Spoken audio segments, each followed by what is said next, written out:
رفت پیش یک از این تعویض نویسا، گفت که شوهرم منو بیچاره کرده، شوهرم بدزبانه، شوهرم تنده، شوهرم زندگی رو برام جهنم کرده، شوهرم گفت شوهرم گریه کرد شوهرم. اون تعویض نویس آدم صادق و زرنگی بود. بهش گفت خیلی خوب، یه تعویضی بهت میدم.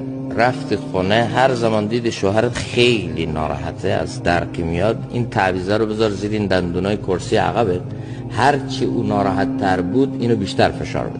به هر حال مردم وارد خونه شد، طبق معمول کیفشو پرت کرد یه گوشه، منتظر یه چیزی بگه.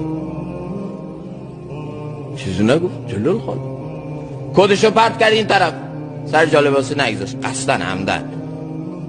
بعد یا الله این رو ویبره است، صدای ازش در نمید. چی شدی؟ چای چی شد؟ بعد رفت چای رو دم کرد، گفتش یا الله چی شده امروز؟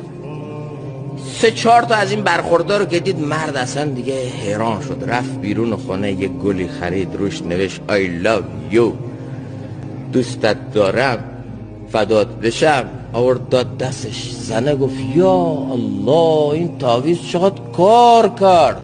بعد تعویضه رو باز کرد، روش نوشته خواهرم زبان نزن تا کتک نخوری.